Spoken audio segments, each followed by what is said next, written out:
시청자 여러분 안녕하십니까? 이 시간에는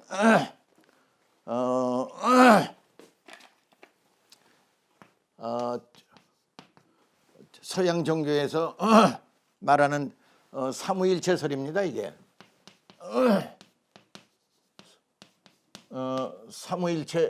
삼위일체. 그 삼위일체설이 과연 맞느냐 틀리냐 하는 문제입니다. 이 삼위일체설이 사실 천주교나 기독교의 근본 교리 중 하나입니다. 이걸 영어로는 트리니티라고 합니다. 이걸 트리니티, 삼위일체를 갖다가 트리니티, 세 가지 성부, 성자, 성신 이 세 가지를 삼위일체라고 합니다. 삼위일체라는 게 뭐냐면은 하나님을 갖다가 하나님의 위상을 갖다가 트리니티 of God, God's conception인데 이게 뭐냐면은 천주교에서도 기도하고 예배할 적에 성부, 성자, 성신 이름으로 하나이다 이렇게 말하고 있습니다. 그러면 이 성부, 성자, 성신이 과연 어떤 의미를 가졌는지 한번 분석해서 보겠습니다. 우리가 볼 때 기독교에서도 밥을 먹을 적에 성부, 성자, 성신 그 다음에 예수님께 감사합니다 이렇게 말을 하고서 밥을 먹습니다. 그런데 인간의 본질이라고 하는 것이 어머니 태에서 나왔습니다. 또 아버지하고 어머니 그러니까 부친 아버지하고 어머니의 결합으로 인해서 생명체가 이 세상에 나오게 되는 것입니다. 근데 이 생명체가 이 세상에 나오려면 북극성과 북두칠성이 반드시 거기 그 영향력을 미치고 있습니다. 그래서 그 북극성이 이 인간이나 생명체가 이 세상에 나오는 것을 갖다가 모두 관장하고 있습니다. 이 관장하는 철학이 다름 아닌 우주 철학입니다. 그래서 이제 북극성과 관련해서 우리가 전통적으로 옛날 어머니나 할머니들이 가을 되면은 시루떡을 해서 먹으면서 시루떡을 장광에 놓고 정한수를 떠놓고 북두칠성에 절을 합니다. 이것이 서양 기독교나 이것들이 들어와 가지고 한국에는 이런 미신이 많다. 이게 미신이라고 그렇게 말을 했습니다. 근데 그 미신이라는 말이 너무 잘못됐습니다. 한국은 옛날부터 적어도 마고성 시대가 1만 5천 년 전 내지 2만 년으로 추상해도 그때도 벌써 북두칠성 사상을 가지고 그 살아왔습니다. 그러면은 우리가 일반적으로 어려운 일을 당한다든가 그러면은 대개 여자들이 엄마 하고 부릅니다. 또 어떤 경우에는 아빠 그렇게 부르기도 합니다. 그러면 그 아빠나 엄마가 뭐냐 하면은 우리의 직접 진짜 어머니요 진짜 아버지입니다. 이것이 진짜 구세주고 진짜 하나님입니다. 이 하나님을 이 형이상학적으로 metaphysical conception of God이라고 하는 거예요. 신의 그 의미를 갖다가 형이상학적으로 만들어냈습니다. 형이상학적으로 만들어내 가지고 그것이 신부고 또 성자고 성령 이 세 가지로 다 분류해 가지고 기독교의 교리를 만들었습니다. 과연 이 교리가 옳은지 한번 우리가 분석할 필요가 있습니다. 왜냐하면은 우리가 전통 사상이나 이것을 볼 적에 북극성과 직접 관련이 있는 그런 철학을 가지고 살아왔습니다. 그래서 어떤 위기를 닥칠 때마다 엄마 또는 아빠 하고 부르는 것이 사실은 궁극적인 진짜 어머니요 진짜 구세주입니다. 이것이 어디에 기록되어 있냐면은 이 라틴어 사전에 기록되어 있습니다. 이 라틴어 사전 제네시스라고 라틴어 사전에 기록되어 있습니다. 이 라틴어에서 트리니티 가시라고는 신이라는 개념을 갖다가 라틴어에서는 제네시스라고 합니다. 제네시스를 갖다가 구약 성경 창세기라고 합니다. 일명 창세기를 볼 것 같으면 거기에 아담과 이브가 나오고 그 다음에 가인과 아벨이라고는 두 아들이 나옵니다. 이 아들이 진짜 어머니가 아벨이고 어머니가 이브고 아버지가 아담이었습니다. 그와 같이 우리가 일상적으로 생활하는 데 있어서는 진짜 아버지, 진짜 어머니를 찾는 겁니다. 평생 동안 찾는 것이 진짜 아버지, 진짜 어머니를 찾는 겁니다. 그런데 무슨 일이 있으면은 하나님께 기도하고 뭐 성당이나 뭐 예배당 가서 기도할 때 성부장, 성자, 성신을 우리가 말하고 있습니다. 그러나 이 성부, 성자는 형이상학적으로 형이상학은 뭐냐면 abstract입니다. abstract. 추상적인 겁니다. 추상적인 개념이야. 추상적인 개념을 이렇게 간판을 걸어놓고 여기다 기도하고 절하면은 행복이 온다, 기도가 온다, 이렇게 가르쳐 왔습니다. 이 신학적인 체계가 오늘날 21세기에 돌아오면서 호킹 박사가 블랙홀 이론과 천지창조의 근원을 밝힘으로써 이 삼위일체설이 완전히 박살나게 된 겁니다. 이것을 모르고 기도를 아무리 해도 기도빨이 안 받는다고 야단들입니다. 그는 당연한 이치입니다. 형이상학적으로 만들어 놓은 추상적인 아버지와 추상적인 아들과 성령, 그 앞에다가 포프, 교황이라고는 이름을 붙여놓고서 교황을 갖다 영어로는 포프라고 그러지만 원래 빠빠입니다. 빠빠가 아버지란 뜻이요. 그러면 자기의 진짜 아버지와 진짜 어머니는 어디 간데 없고 가짜로 걸어놓은 삼위일체 간판에다 대고 절을 하고 기도를 하기 시작했습니다.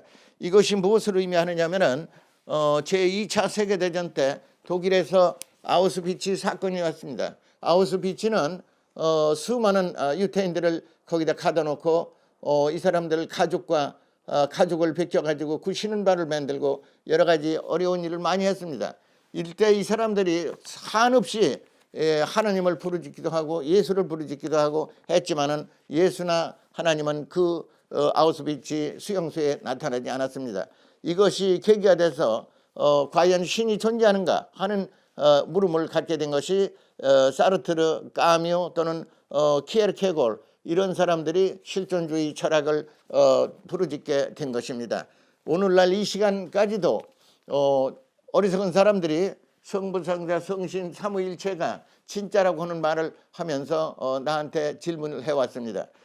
내가 철학적으로 분석해 보면은 성부, 성자, 성신은 인위적으로 만든 것이고 그 다음에 이것을 갖다 Godhead라고 합니다. Godhead는 그것이 cannot create all kind of things. 모든 만상을 창조할 수 없습니다. 왜? 이것이 abstract metaphysical conception이기 때문입니다. 그래서 우리 인간이 누구나 인간이나 동물이 가장 위기에서 찾는 대상이 진짜 아버지, 진짜 어머니입니다. 진짜 어머니, 아버지를 찾는 것이 인간 생활의 궁극적인 종교의 우리 인간 생활의 궁극적인 목표라고 해도 과언이 않습니다. 그래서 궁극적인 아버지는 사실은 primary cause, primary effect라고는 철학적인 용어로 대신할 수 있습니다. 이것이 primary cause, primary effect가 있어야만이 창조가 일어나게 되어 있습니다. 이 창조는 다른 말로 하면 소립자 원리에 근거해 가지고 일체 만상이 창조되는 것입니다. 소립자라는 것은 가장 극미한 거야. 뭐 우리가 말할 수 없이 작은 입자를 갖다가 극미라고 합니다.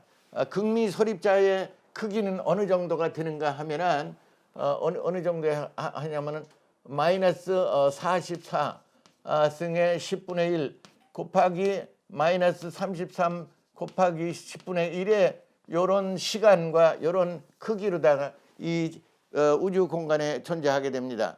이 소립자는 컴퓨터로도 그 모습을 보기가 어려울 정도로 극미한 상태입니다. 이런 소립자의 원리가 무엇을 의미하느냐면 우주 공간에 가장 작으면서 아주 어마어마한 파워를 갖다가 유지하고 있습니다. 그래서 이제 눈이 온다든가 그러면 팔각형, 육각형의 그 아주 패턴이 이루어지잖아요. 그것도 소립자의 작용 때문에 그렇게 되는 겁니다. 그래서 어머니 태 속에 아기가 입퇴하기 시작하면은 그 소립자의 원리에 의해서 작은 생명체가 태동하기 시작합니다. 그래서 어머니 태 속에 예를 들어 피터스라고 합니다. 피터스.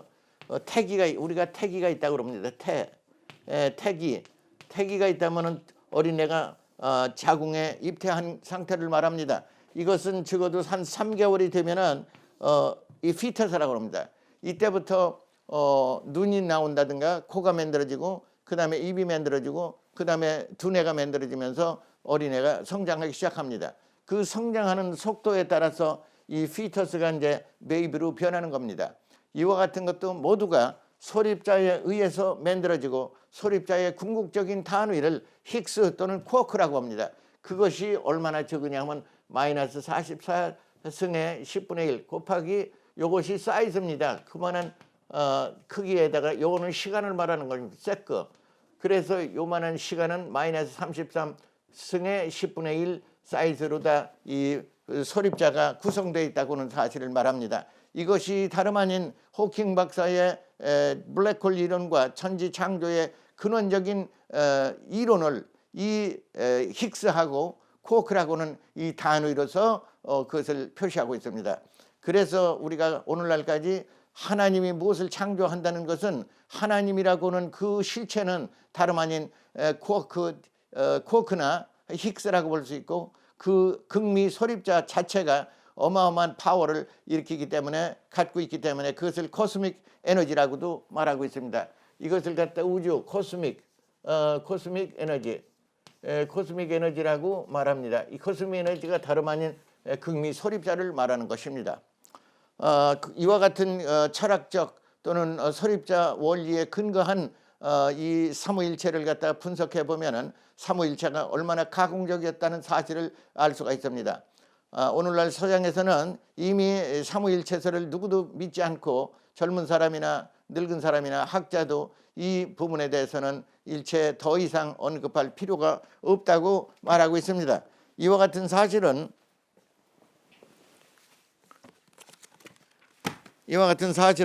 영국 옥스퍼드 대학에서 만들어낸 철학사전에 명기되어 있습니다. 이 철학사전 315페이지를 보면은 그동안 God is omnipotent 라고 했습니다. God is omnipotent. omnipotent는 전지전능하다는 뜻입니다. 그 다음에 God is love 라고 하는 말을 하고 있습니다. 그러나 이 이면에는 항상 evil, 사적인 악이 존재하게 되어 있습니다. 선과 악은 항상 동시성으로 존재하기 때문에 God is omnipotent라는 말이 그 논리적으로 보면 그것이 false 또는 mistaken이라고 볼 수 있고 그 다음에 God is love, 사랑이라고 하는 말도 사실은 소립자 원리에 근거해서 만물이 창조됐다는 사실을 말하는 것입니다. 그래서 우리가 보면은 하나님이 전지전능하다 하지만은 이 성부, 성자, 성신에 근거해서 기도를 하면은 할수록 자기 기도가 이루어지지 않습니다. 그래서 이제 기독교의 많은 종교의 많은 그 광신자들이 쏟아져 나오고 있습니다. 제가 1970년대 뉴욕에서 경험한 것입니다. 뉴욕 거리마다 그들이 이상한 복장과 얼굴에다 이상한 색깔을 들이고서 북치고 장구치면서 그들이 춤췄습니다. 그것이 무엇을 의미하냐면 그 사회가 혼란에 빠진 겁니다. 동시에 유명한 존스 목자라는 사람이 LA 저 서부 지역에서 그 기독교인들을 모집해 가지고 어마어마한 큰 세력을 다투기 시작했습니다. 그때 뭐냐면은 그 유명한 존스 목사는 나중에 그 한 3,000명 이상을 플로리다로 비행기 타고 와가지고 숲을 속에서 큰 숲을 속에서 그들이 기도하기 위하여 컵에다가 무슨 약을 줬습니다. 그래서 우리는 지금 천국 세계로 떠날 준비가 되었다 하면서 동시에 그 3,000명이 그 컵에 들은 독약을 먹고 즉석에서 거기 다 쓰러져 죽었습니다.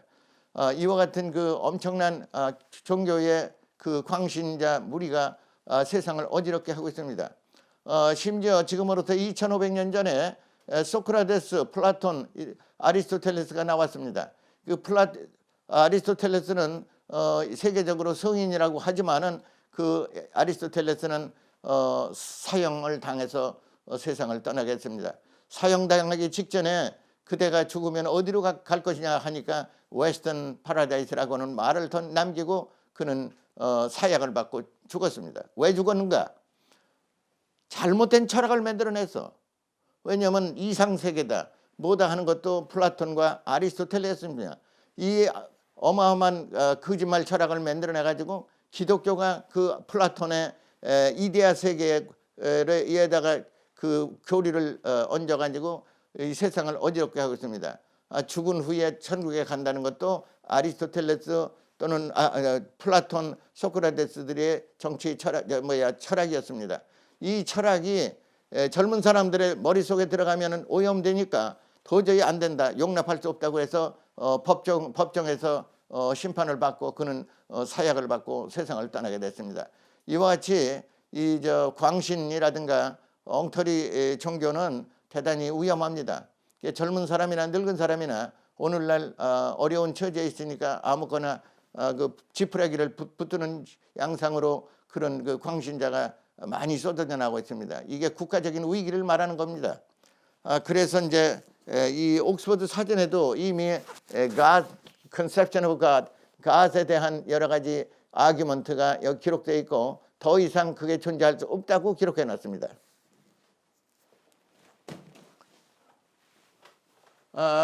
이 도표는 대단히 간단합니다. 뭐냐면 성부, 성자, 성신이 다름 아닌 Godhead 속에 다 있다고 기록해 놨습니다. 이것은 무엇을 의미하느냐면 Godhead which cannot create all kind of things, 모든 만상을 창조할 수 없다고 이렇게 해설할 수 있습니다.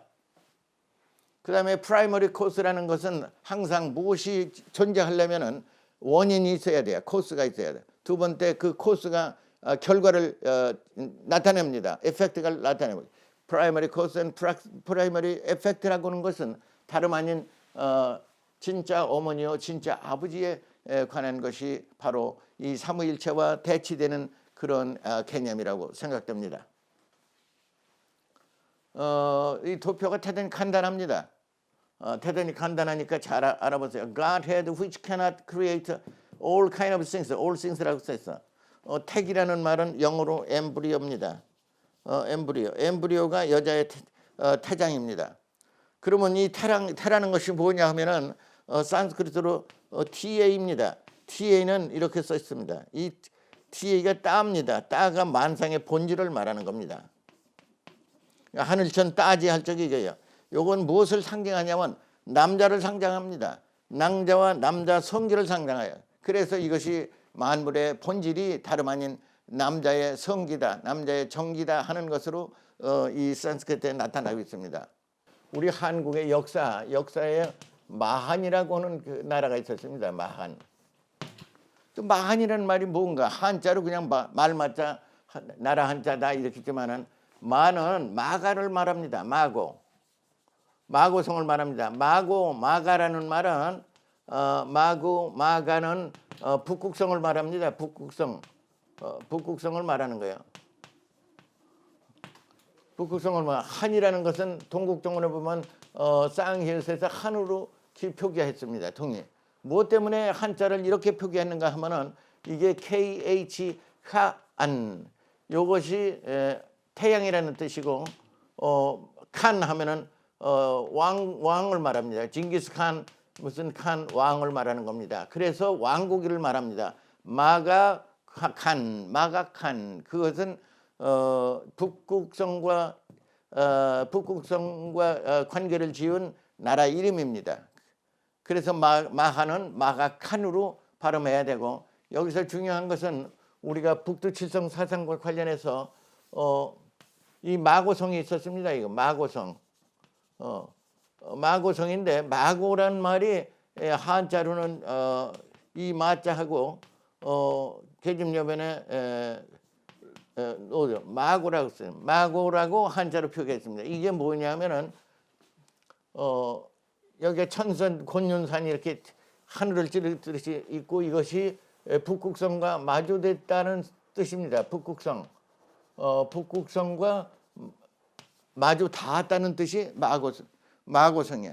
이 마고성에서 이 하늘의 구름이 이 밑에 내려와서 밤을 지내고 새벽이 되면 이 구름이 거칩니다.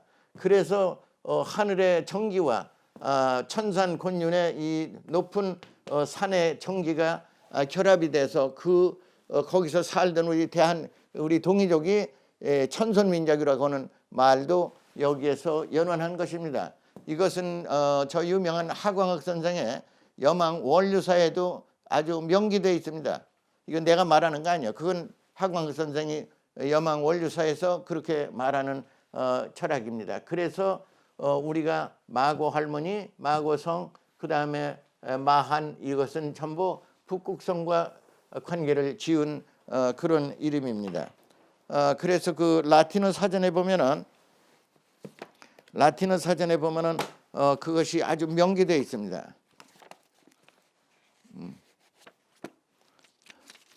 라틴어 손에 제네시스라고 되는 거 있어요. 제네시스.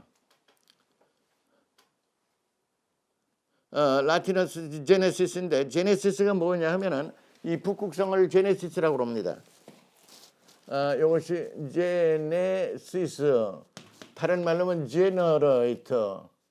제너레이터 하면은 이게 무엇을 창조한다는 뜻이 되고 힘을 낸다는 뜻이고 그렇습니다. 제네시스인데, 제네시스가 다름 아닌 컨스텔레이션이 북극성입니다. 다른 산스크리트로는 마고라고 합니다. 마가나 산스크리트 또는 빠사라고도 합니다. 빠사가 북극성입니다. 마가, 빠사, 북극성입니다. 지금 저 경상도에 가면은 옛날 노인들이 뭐라 그러냐면 빠사하다 그런 말을 합니다. 빠사, 북극성이 빛나는 것 같이 찬란하게 빛나는 걸 빠사한다고 그런다. 이게 빠사가 다름 아닌 북극성이고 마가 북극성이야. 이것이 뭐를 의미하느냐면 which preside over all birth, all kind of birth. 사람이 세상에 태어나는 것을 갖다가 관장하는 것이 북극성 제네시스 또는 마가 마사라고 우리가 이렇게 해설할 수 있습니다. 이것이 우리가 수천 년, 만년 지녀온 우주 철학 사상입니다. 이 우주 철학 사상이 오늘날 21세기 첨단 우주 철학으로 발전하고 있습니다. 그런데 여기서 또 재미난 어원 하나 소개하겠습니다. 우리가 어디 올라간다 그러자 오랄등. 왜 오랄등이라고 왜 하느냐 이거지. 오랄등이라고 그랬어. 오랄등, 올라간다 뜻이야. 근데 오랄등이란 말을 내가 한번 어원적으로 설명하겠습니다. 요 등은 오를 등인데 오랄등이라고 그러죠. 그게 뭐냐면 오랄등.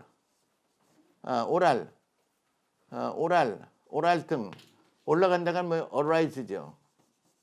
또는 어센드죠. 올라간다 뜻이야. 그런데 라틴어에 이거 라틴어입니다. 라틴어에는 뭐라고 쓰냐면 오르리가 올라간다. 오르리 없건만은 오르리라고 씁니다. 오르리가 라틴 말에 우리가 쓰는 오르리하고 정확히 일치합니다. 오르리는 어센드 또는 어라이즈를 말하는 겁니다. 그래서 이것이 올라간다는 뜻이야. 옛날에 서유서 시계 오리얼이라고는 시계가 있었습니다. 이 시계 이름이 오럴이야. 이것이 스위스에서 만든 유명한 오럴 시계입니다. 그래서 올라간다는 말이 바로 이것이요. 그 다음에 올라간다는 말은 산스크리트로 올라스가 뭐냐면 해나 달이 하늘에 높이 떠서 비치는 것을 말합니다. 그게 올랐다. 달이 올랐어 그랬다고. 달이 올랐어. 그럴 때 올랐어라고 말하게 됩니다. 이와 같이 그 오른다는 말이 오를 등이 219페이지에 나옵니다. 옥스퍼드 사전. 올라스가 219페이지에 나옵니다. 그래서 태산이 높다 하되 오르리 없건만한 그런 말이 오라리 산스크리트 라틴어의 오라리입니다. 그 다음에 올라가는 것과 관계해서 또 재미난 단어가 있습니다. 뭐냐 하면은 라틴 말로는 수게레가 오른다는 뜻이야. 그러면 뭐냐면 이게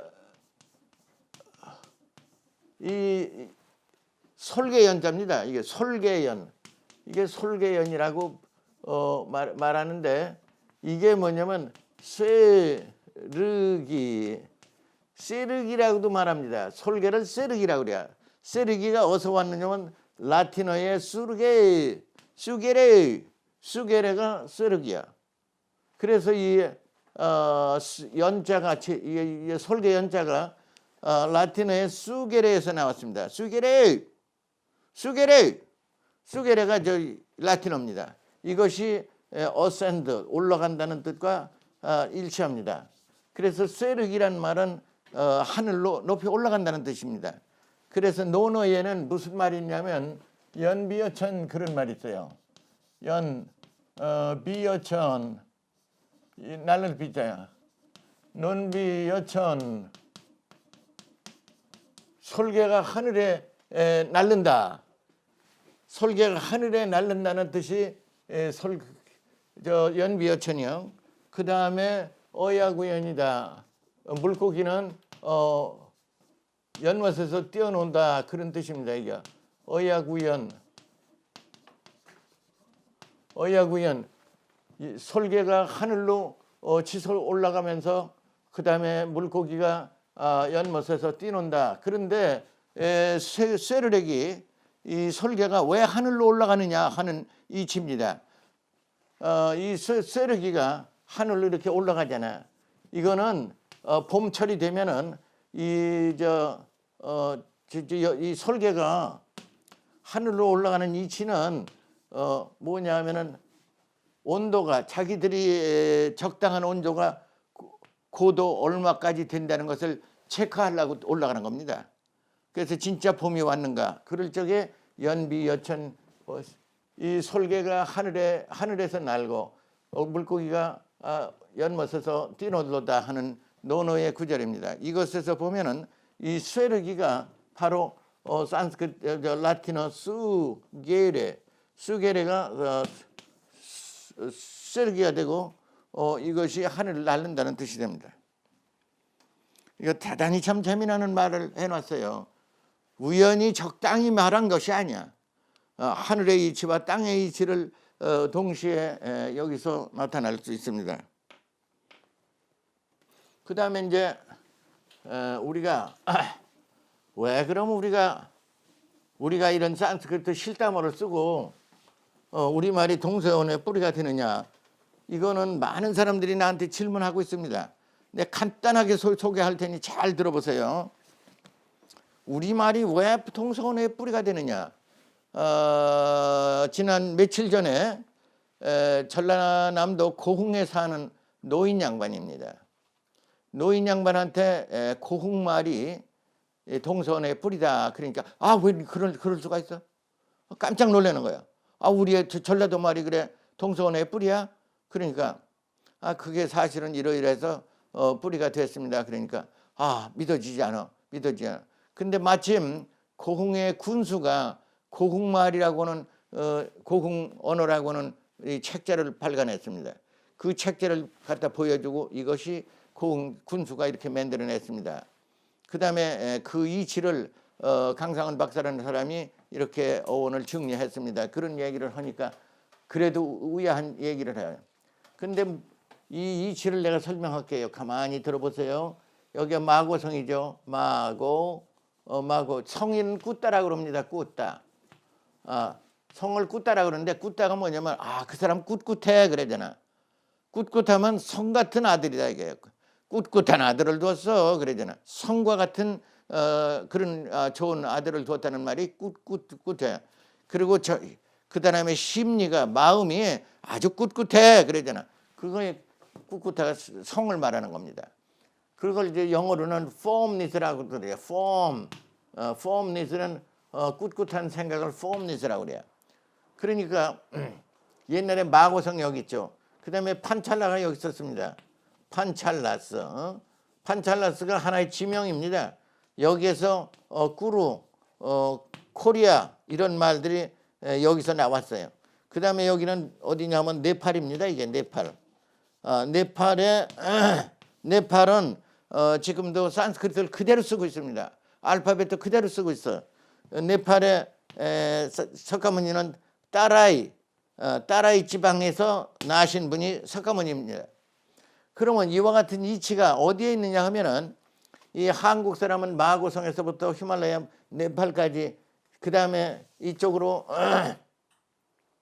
운남성이 여기 있죠. 운남성 있고 운남성 참화고도에서 나오는 운남성이 여기 있고 여기 상해가 있습니다. 그런데 이 사람 운남성에서 차를 만들어 티베트로다가 운반해서 팔고 있잖아요. 그 참화고도에서 보면은 이런데 한국 사람은 그 중국의 북사라고는 책이 있습니다. 북사 역사서 북사에서 보면은 마하는 옛날에 백제의 속국이었다 그런 말이 나옵니다. 백제 속국이야.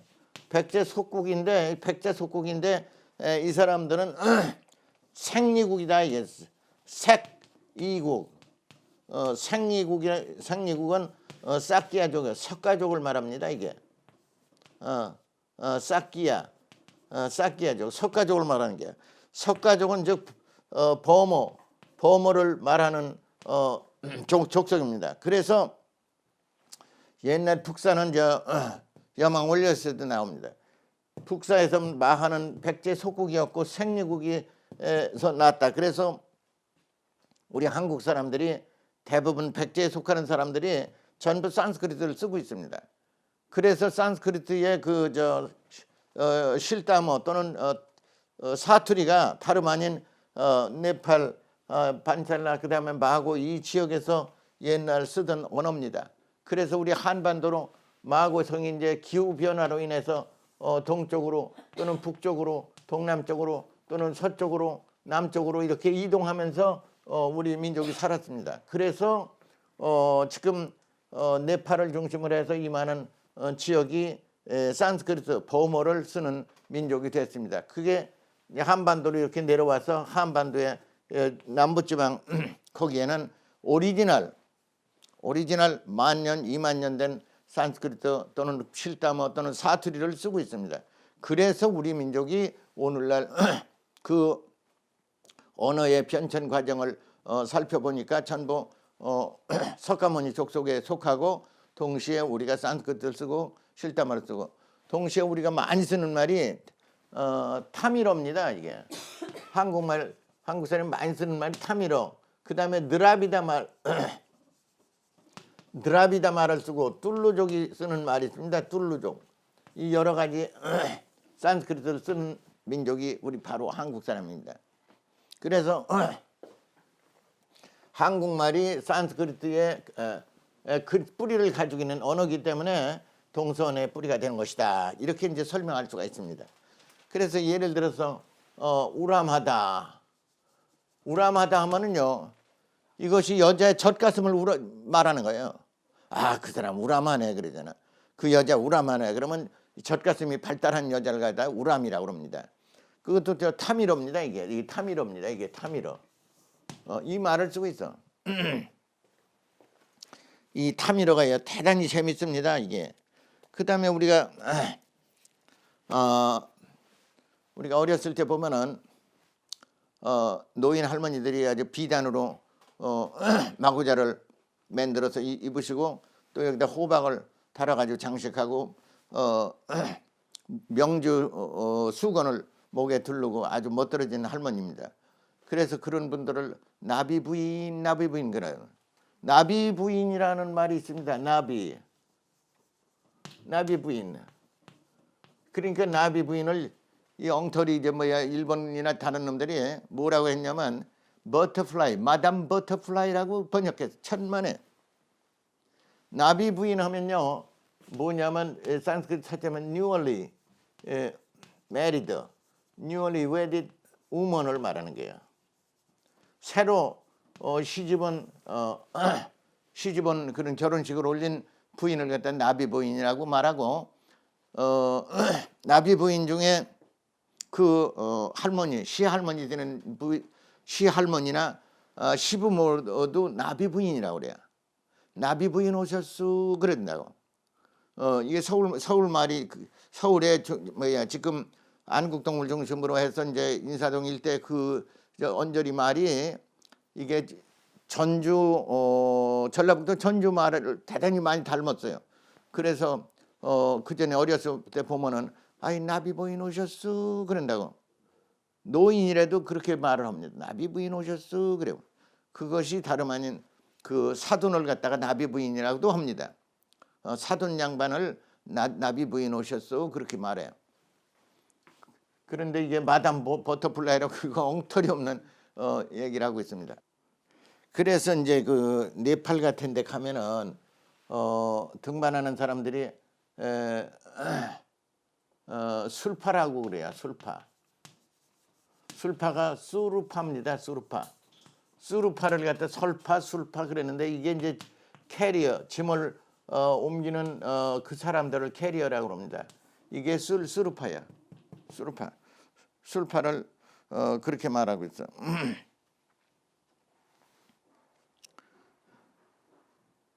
그래서 이제 뭐 등어리에다가 이제 큰 바스켓 지게로 말하면 바수거리 이런 걸 딱 해놔가지고 짐꾼이잖아요. 그 술파라고 그래요. 그 수루파라고 그래요. 그 다음에 술파와 관련해서 S6 술. 아유 등어리가 쏠쏠 아파. 배가 쏠쏠 아파. 그럴 적에 술이야. 이 코싱 페인입니다. 이게 코싱 페인. 몸이 아프다 이거지. 그래서 이거 몸이 쏠쏠 아파. 배가 쏠쏠 아파. 그럴 때 쏠쏠이라고 그래. 우리가 대단히 그 다음에 이제 우리가 이제 예를 들어서 무늬가 이렇게 된 무늬가 있어요. 이걸 빗살무늬라고 그러죠. 빗살무늬. 그 빗살무늬가 뭐냐면 쌀. 이 살이란 말이 이게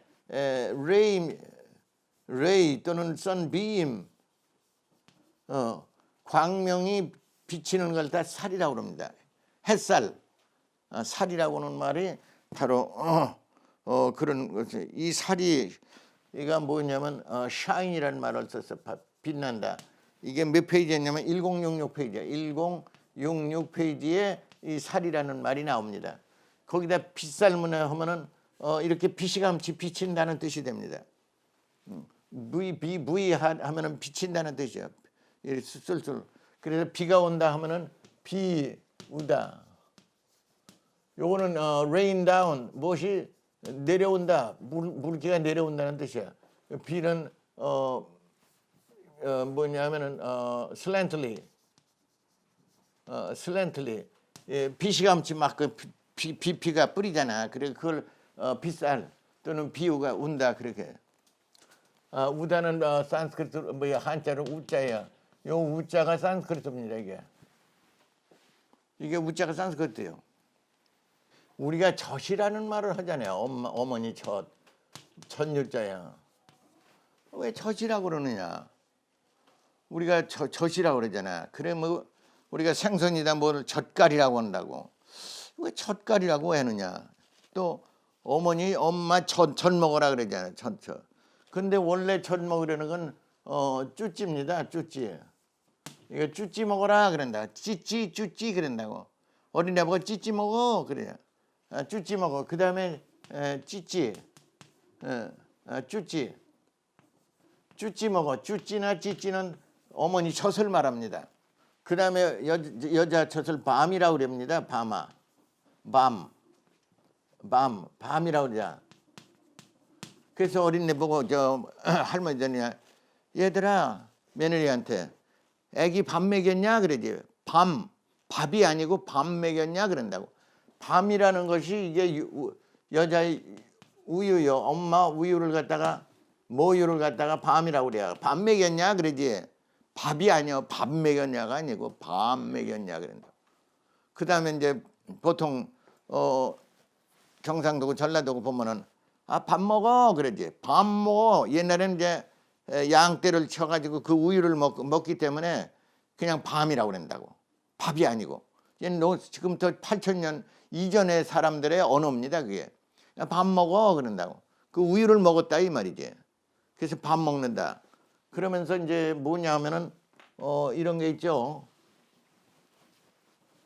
그 네팔이나 티베트 가면은 이런 항아리 같은 게 있어.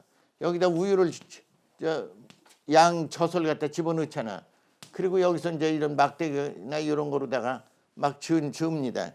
저으면은 그 우유가 떡같이 됩니다. 그래서 그 바다 치즈가 나오잖아. 치즈가 나오는데 그걸 갖다가 뭐냐면 노가라고 그럽니다. 노가. 이걸 독이라고 그래요. 이게 독. 또는 떡이라고 그래요. 또는 떡이라고 그런다고. 여기서 나온 말이 떡이요. 우리가 떡 먹어라 하는 말이 여기서 나온 그 바다 치즈를 떡이라고 그래요. 그 다음에 이제 독이라고도 하고 도가지라고도 하고 도가지 그러면 술도가 그러잖아요.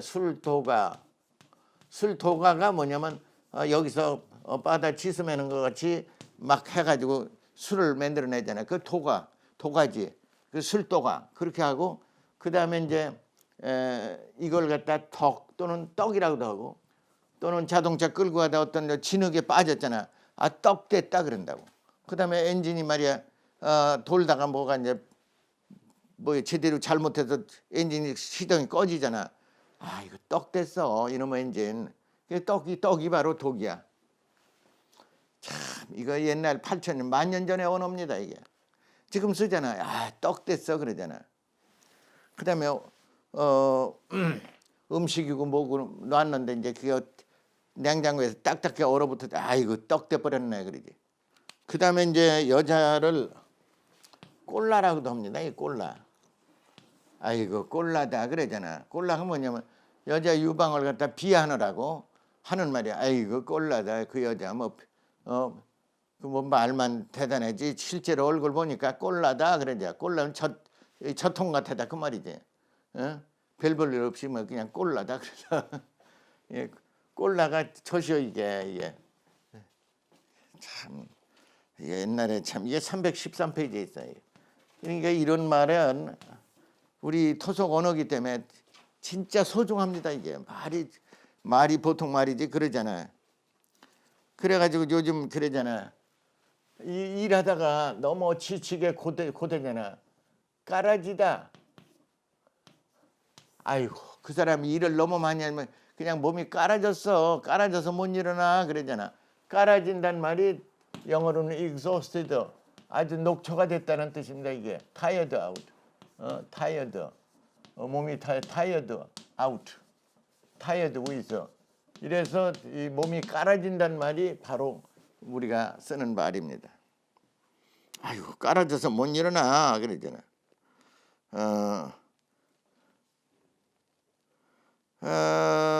그 다음에 이제 뭐냐면은 아이고 꼴값하네 그거 그러잖아. 꼴값이 뭐냐면 KHO 꼴입니다. 이게 뭐냐면 꼴이란 말이 이것이 뭐냐면 꼴이란 말이 이게 녹초가 됐다는 말입니다. 이것도 꼬르 KHORO 꼬르가 됐다 이거야. 꼬르가 뭐냐면 녹초됐다 이거야. 그래서 고로하다 그런 말을 우리가 하는 거예요. 남자 여자 그런 얘기인데 보듬다는 말이 있어요. 보듬다 또는 보다 그런 말 한다고. 그건 무슨 말이야? 눈으로 보는 게 아니야 이거는. 이 보듬다가요 어떤 단어냐 하면은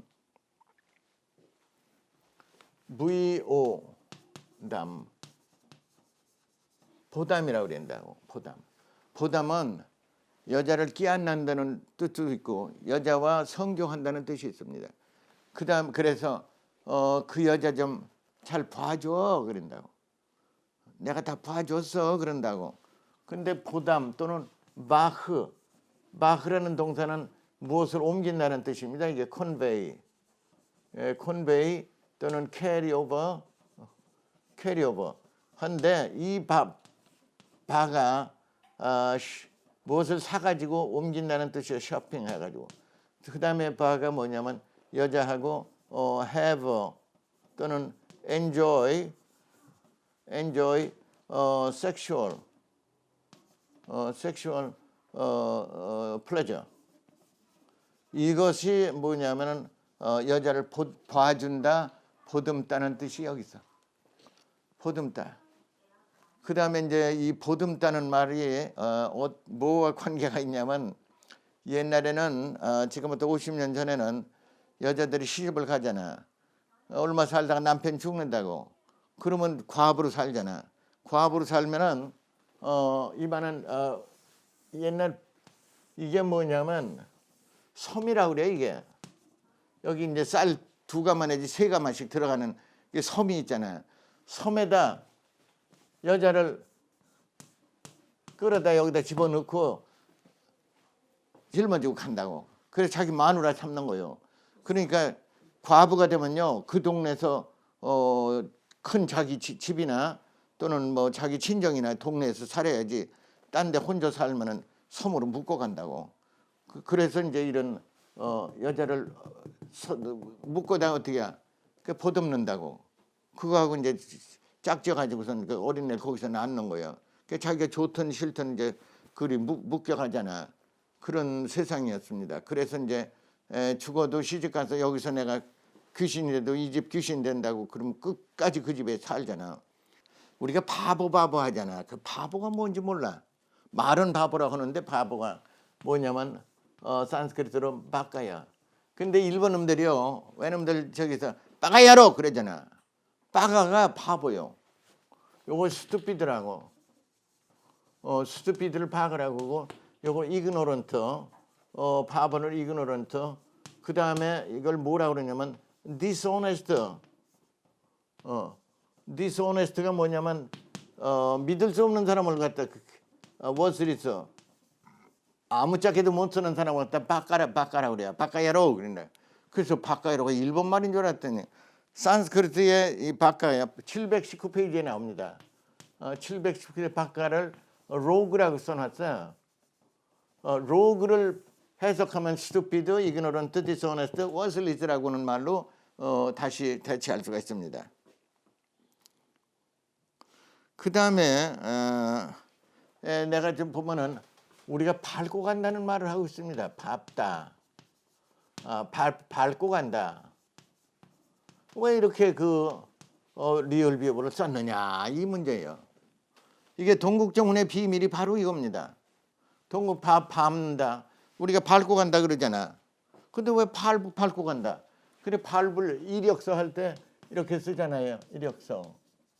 이걸 뭐냐 밟을 이었잖아요. 밟을 이자라 이렇게 된다고. 그럼 밟는다는 말이 산스크리트라고. 요 산스크리트는 뭐라고 쓰냐면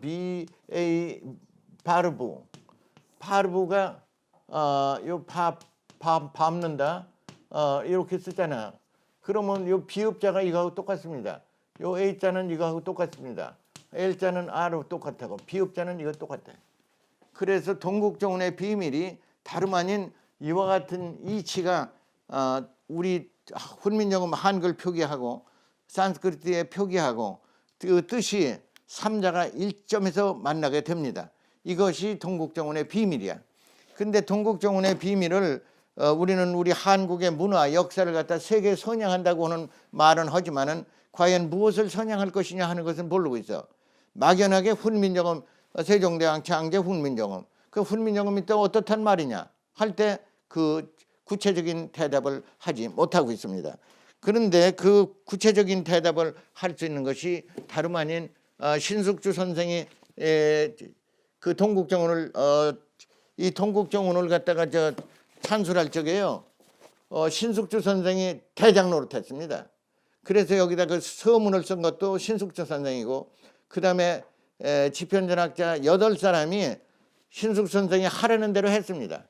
표기한 거는 8사람이 하고, 진두지 대장노트 한 것은 신숙주 선생입니다. 그래서 신숙주 선생을 우리 한국 훈민정음 창제와 후 한국 문화 어원 연구에 있어서는 최고의 동서고금 최고의 우문학자고 최고의 성현이라고 불러도 부를 수 있는 것이 바로 신숙주 선생입니다. 신숙주 선생은 파란만장한 세상을 살아가신 분입니다. 그분이 태어난 곳은 나주였습니다. 전라남도 나주에서 태어났습니다. 나주에서 태어났는데 나주에 언제 1417년에 태어났습니다. 17년 6월 13일에 세상에 나왔고 이것이 수양대군 연세하고 똑같습니다. 1417년도 수양대군이 1417년에 세상에 나왔습니다. 그런데 이 수양대군 신숙주 선생은 무엇이 유명하냐면은 어려서 12살 때 정인지 선생한테 가서 조금 배웠어. 몇 달. 배우다 보니까 12살짜리가 이렇게 배우다 보니까 정인지 선생 시원찮아. 학문이 시원찮은 거예요. 그 눈으로 봐서 저것도 몰라? 저것도 몰라? 하는 정도로 신숙 선생한테 정인지 선생이 완전히 얕보이게 됐다고. 얕보이게 되니까 신숙 선생이 거길 떠나는 거예요. 야, 너한테 안 배워. 떠나서 거의 독학으로 하는 거야. 이 신숙 선생은 독학으로 그냥 공부하고 혼자 모든 경전과 역사의 모든 걸 갖다 혼자 공부하는 게 막 또 선생 없습니다. 무사도고야. 그래서 그렇게 해서 공부를 많이 해서 21살에 과거에 급제해서 지편은 학자가 돼요. 근데 지편전은 그럼 누가 만들었냐 할 적에 신숙 선생의 아버지가 만들었어요. 아버지가 누구냐면은 신장이라고는 이었습니다. 암원공이요, 암원공. 암원공이라고 쓰는데 여기 내가 한자로 좀 신숙주 선생의 아버지가 암원공입니다. 암원공. 암은 치폰자. 암원공이 신숙주 선생의 아버지입니다. 암원공이 남대문에 숭례문이라고 글자를 썼죠. 그것이 신숙주 선생의 아버지가 쓴 글자예요. 그만큼 당대의 최고의 명필이고 신숙주 선생의 아버지를 당할 사람이 없었어요. 그러니까 세종대왕께서 암원공을 불러가지고 지편전을 창설하게 하고 또 지편전을 관장하게 하고 지편전 학자들을 뽑았을 적에 교육 모든 것을 담당한 분이 신숙주 선생의 아버지였습니다. 그래서 대단한 가정이고 대단한 아버지인데 신숙주 선생이 세상에 나오면서 아버지를 한층 더 뛰어넘는 거예요. 그 학문이. 그래서 어느 정도 뛰어넘느냐면요. 지편전 학자들 누구도 신숙주 선생을 따라갈 사람이 없어요. 그러니까 그때 시기의 대상이 돼요.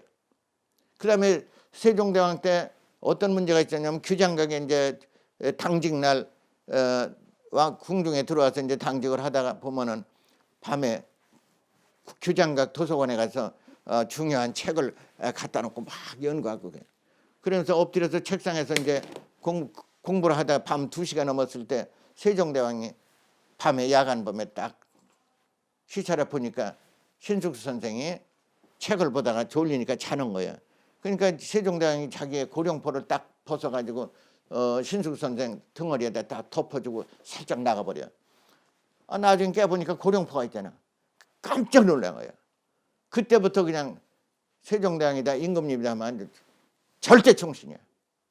절대 충신이야. 뭐 죽음을 무릅쓰고 이제 세종대왕을 받들고 세종대왕은 너무너무 훌륭한 신숙주 선생을 이제 총애하기 시작했잖아요. 그래서 이제 중국에 운서를 보내라. 그러면 할 테니까 운서를 좀 찾아와라. 그러니까 이제 중국에 13번을 왕래한 거예요. 13번을 왕래하면서 처음에 가져와도 아니야. 홍무정은 가지고 경운 가지고 뭐 여러 가지 그걸 갔던 그거 아니라고. 그러니까 또 가고 또 가 13번을 갔다는 거지. 그 마루에서 주무시면서 가고 나중에는 거기서 무엇을 가져왔냐면 이 저 통지라는 이걸 가져왔어. 통지. 통지가 뭐냐면 칠음 사성 원리하고 제자 원리는 육사략을 가져온 거야. 육사략 여기 있습니다. 뭐냐 하면은 글자를 어떻게 만들어야 하잖아. 만드는 방법을 육사략이라고 그래요. 여기 육사략. 육사략이 글자를 만드는 방법입니다. 글자를 만드는 방법이 육사략이고 육사략을 기일성 문다라고도 합니다. 이 육사략을 가지고 그 다음에 뭐를 가져왔냐면은 저기 뭐 칠음서를 가져왔어요. 칠음서가 뭐냐면 이거예요. 칠음서. 요 칠음서가 가졌어요. 요 칠음서를 가지고서 아설순치후 반설반치라고 되는데 이 칠음서를 가져와 가지고 이 칠음서 위에다가 이제 훈민정음을 창제해 가지고 28잘 만들게 된 거예요. 그것을 저 정인지는 훈민정음 해례를 만들어 가지고 신숙 선생이 가진 칠음 사성 원리를 갖다 완전히 변조시키는 거예요. 그다음에 천인지 사성을 억지로 갖다 만들어 가지고 또 변조시켜. 이래 가지고 사실 훈민정음 해례는요. 이거 완전히 왜곡된 의문 원리야. 이것을 내가 이제 요번에 발견했어요. 그래서 이게 아니다 하는 걸 내가 아는 거야. 그리고 그 당시에 정인지 선생은 신숙 선생을 얕잡아 본 거지. 넌 막 옛날에 나한테 배운 놈이야. 하는 식이야. 이제 성산문, 박평년 이게 하우지 전부 경상도 사람들이야. 한 신숙 선생은 이제 호남 출신이거든. 그걸 이제 짓밟는 거예요. 이거. 짓밟고 신숙 선생이 가져온 칠음 사성 원리를 갖다가 완전히 묵살해버려. 그리고 자기가 한 것으로 막 만들어내. 그것이 훈민정음 해례라. 그래서 그 잘못됐다는 사실을 내가 이거 발견해가지고 지난번에도 얘기했지만은 우리 한국의 최고의 학자요, 의문학자요, 훈민정음 창제 최고의 공로자가 다름 아닌 신숙수 선생과 또 신숙수 선생의 아버지 암원공이었습니다. 이와 같이 한국 문화와 훈민정음 창제의 그 근본을 갖다가 왜곡해서 이 세상 사람들이 아직 모르고 있습니다. 그 다음에 그 사륙신과 관련해서 신숙수 선생을 완전히 배신자로 몰았습니다. 근데 내가 이제 다시 연구를 해보니까 조선 왕조실록 세조 2년 세조 2년 6월조에 있습니다.